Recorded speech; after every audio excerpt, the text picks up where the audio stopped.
அரிசி இட்டு வாழ்த்துவது தமிழ் மரபு இல்லை. அரிசியை போடுற இடம் எதுன்னு தெரியும் உங்களுக்கு? கடைசி காலத்துல. ஆமா, அரிசிக்கு உயிர் கிடையாது. விதைச்சா எது முளைக்கும்? நெல்லு தான் முளைக்கும். நெல்லுக்கு தான் உயிர் உண்டு. அந்த காலத்துல கடவுள் மங்கலம் கோயில் குடமுழுக்கு நடக்கும் பொழுது நெல்மணியை எடுத்து மேல வீசுவார்கள். அதெல்லாம் இவர்கள் நிறுத்தி விட்டார்கள் எல்லாத்தையுமே. நெல்லும் மலரும் மங்களமாக சிதறி என்றுதான் நம்முடைய இலக்கியங்கள்லாம் சொல்லுது. திருமணம் முடிஞ்சு அவங்க எல்லாம் அரிசியை கொடுத்து அடிக்கிறது, ஓங்கி வீசுறது, அது வாழ்த்து இல்லை. நான் நடத்துகின்ற திருமணத்தில் மணமுடித்த பிறகு நாத்தனார் அந்த காமாட்சி அம்மன் விளக்கு, அதான் படந்தமிழர் விளக்கு, அதை எடுத்து வர, இளம் பெண்கள் எல்லாம் முளைப்பால் எடுத்து வர, அதற்கு பின்னால் மணமக்கள் இருகரம் கூப்பி வர, அவர்களுக்கு பின்னாலே சம்பந்திமார்கள் 4 பேரும் கைகூப்பி வர, அரங்கத்தினுடைய மேடையில இருந்து அரங்கத்தினுடைய நுழைவாயில் வரைக்கும் வருவார்கள். அப்பொழுது இரு பக்கமும் அமர்ந்திருக்கின்றவர்கள் எழுந்து நின்று நெல் மலர்களை எடுத்து அவர்கள் உச்சியிலே தூவி வாழ்க பல்லாண்டு என்று வாழ்த்துவார்கள். அதான் மரபு. அதாவது வாழ்த்தும் பொழுது பழந்தமிழ் மக்கள் அருகம்புல், அதான் அகரம்புல்னு பேரு. அந்த அகரம்புல், அந்த அருகம்புல், அதுக்கு அடுத்தது சிறுகண் பிள்ளை. சிறுகண் பிள்ளைன்னு தெரியும், மாட்டுக்கு கட்டுவாங்க மாலையா அந்த பொங்கலப்ப. அது அதனுடைய சாற்றை உட்கொண்டால், அதன் கேடத்தை உட்கொண்டால் சிறுநீரகத்தில் இருக்கின்ற கல்லை கரைக்க அற்புதமாக கிடைக்கும். இந்த சிறுகண் பிள்ளை, அகரம்புல், நெல் மணிகள், முல்லை மலர்கள், இவற்றினால் தான் வாழ்த்தி இருக்கிறார்கள். நெல்மணிகள், முல்லை மலர்கள், அகரம்புல், சிறுகண் பிள்ளை, இவற்றினாலே தான் வாழ்த்தி இருக்கிறார்கள் அந்த காலத்தில்.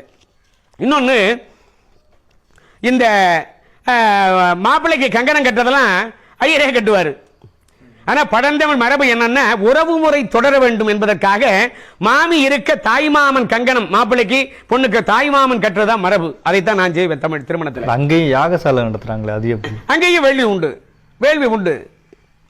அந்த வேள்வியும் தமிழ்ல சிவபுராணம் தான் சொல்லுவார்கள். இதுல இன்னொன்னு என்னன்னா, தாரை வார்க்கிறது. அதை விட ஒரு பெரிய கொடுமை எதுவுமே இல்லை. தாரை வார்த்தல் ஒரு மங்களமே இல்லை, அது அமங்கலம். காரியத்தை கை கழுவியாச்சா அப்படிம்பாங்க, படிக்காதவர்கள் என்ன தலை தெளிச்சு விட்டாச்சா அப்படிம்பாங்க, அது அமங்கலம். அது அவர்கள் வழக்கு. அதை கொண்டாந்து இங்க பண்ணி இதை பண்ணிக்கிட்டு இருக்க மக்கள்லாம் மேடையில பொண்ணை கை கழுவிட்டு இருக்காங்க. அது இல்லை. நீங்க படந்தமிழ் மக்கள்லாம் சிற்றூர்ல சொல்லுவாங்க இல்லையா, என் ஆயுசுக்குள்ள என் பொண்ணை ஒரு புள்ள கையில பிடிச்சு கொடுத்துட்டா போதும்பாங்க. அந்த கையிலே பிடித்து கொடுப்பது தான் பழந்தமிழ் மரபு. கையடை, ஓம்படை என்றெல்லாம் பொருள். ஓம்படை தான் உப்படைன்னு பின்னால மாறும். ஒரு தட்டு, அதில் நெல் மலர்கள், மஞ்சள் பூசிய தேங்காய், உதிரி மலர்கள், இவற்றோடு அந்த நெல்மணி மலரோடு மணப்பெண் அந்த தேங்காயை எடுத்துக்கொள்ள மணமகளுடைய பெற்றோர்கள் பெண்ணின் கையை பிடித்து மாப்பிள்ளையின் கையிலே கொடுப்பார்கள். அப்பொழுது ஓதப்பெறுகின்ற நாங்கள் என்ன மந்திரம்? 6000 ஆண்டுகளுக்கு உட்பட்ட தொல்காப்பியம். கற்பனப்படுவது கரணமோடு புனரன் கொளக்குறி மரபில் கிழவன் கிழத்தியை கொடைக்குறி மரபினோர் கொடுப்ப கொள்வதுவே. மாணிக்க வாசகர். உங்கையிற்பிள்ளை உனக்கே எடைக்கலம், உங்கையிற்பிள்ளை உனக்கே எடைக்கலம். அடுத்தது ஆண்டாள். மத்தளம் கொட்ட வரிசங்கம் நின்றூதன் முத்துடை தாமும் நிழற்பந்தற்கு மைத்துனன் நம்பி மதுசூதனன் வந்தன்னை கைத்தலம் பற்ற கணா கண்டேன் தோழி நான் என்று பாடி முடிக்க கெட்டிமேள இசைக்கணும். அவர்கள் இந்த கையடை என்று சொல்லுவதை நாங்கள் நிகழ்த்துவோம். இதான் பழந்தமிழ் வழக்கார், கையில பிடிச்சு கொடுக்கறது தான் வழக்காரு. இன்னொரு பெரிய கொடுமை என்னன்னா, அம்மி குழவி, அம்மியை மிதிக்க சொல்றது. அம்மிகளை வீட்டில் உட்கார சொல்லுவாங்களா, அடிப்பாங்க. குழவியில கால் பட்டுதுன்னு பிச்சு போடுவாங்க, பிச்சு. ஆமா, அது அபத்தாம்படிய. அது அம்மி இல்ல, அம்மை, தாய். குழவின்னா குழந்தை, தாயும் குழந்தையும். அது புனிதமான வழிபாடு செய்வது. இன்னும் பாத்தீங்கன்னா கோவையில, கேரள பகுதியில் நம்ம பண்பாடெல்லாம் இருக்காங்க. பாத்தீங்கன்னா வீடுகளில் தீபாவளி, பொங்கல், எந்த மங்கள நிகழ்வா இருந்தாலும் சரிதான், சில நாட்கள்ல அம்மி குழவையை கூடத்தில் வச்சு அதற்கு மஞ்சள் குங்குமம் வச்சு மலர் சாத்தி அலங்காரம் பண்ணி படையில் இருப்பார்கள். சில நாட்கள்ல வாசல்ல வெளியில வச்சிருப்பாங்க, அது போல வச்சு படையில் இருப்பாங்க. உள்ளே வர்ற பெண்கள்லாம் அந்த மலர்களை எடுத்து அம்மி குழவியில இட்டு தொட்டு வணங்கி தான் விடுவார்கள். அம்மி குழவி பழந்தமிழ் மக்களுடைய வழிபாட்டு குறியீடு. அதை காலால் மிதிக்க வைத்தது ஆரிய செடி என்பதை நாம் உணர்ந்து கொள்ள வேண்டும். அதுதான் நாங்கள் செய்வோம். மணமக்கள் அந்த அம்மி குழவிக்கு, அம்மை குழவிக்கு வழிபாடு ஏற்றுவார்கள்.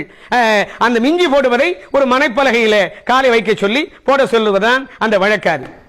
முதல்ல திருவிளக்கு வழிபாடு, பிறகு முளைப்பாளிகை வழிபாடு. முளைப்பாளிகை வழிபாடு ஏன்? உலகத்தில் வேளாண்மையை கற்றுத்தந்தவர்கள் தமிழர்கள். எந்த நிகழ்வை செய்வதாக இருந்தாலும் முளைப்பாலிக வழிபாடு செய்தார்கள். அதுபோல பின்னால மணமகன் வருகை கங்கணம் கட்டுதல், மணமகள் வருகை கங்கணம் கட்டுதல், ஆடை கொடுத்து அனுப்புதல், பிறகு அவர்கள் இருவர் வந்து பெற்றோருக்கு பாத பூசை செய்தல், இவையெல்லாம் தொடர்ந்து தமிழில் தீண்டமிழில் என்ன மந்திரம்? அன்னையும் பிதாவும் முன்னறி தெய்வம், தாயிற் சிறந்த கோயிலும் இல்லை, தந்தை சொல் மிக்க மந்திரம் இல்லை. தேவாரம். ஈண்டாளுமா எனக்கு எந்தையுமாய் உடன் தோன்றினராய் மூன்றாய் உலகம் படைத்துகந்தான் மனத்துள் இருக்க ஏன்தான் இமையவர்க்கு அன்பன் திருப்பாதிரி புலியோர் தோன்றா துணையாயிருந்தனன் தன்னடியோங்களுக்கே. அப்புறம் அருட்பான்.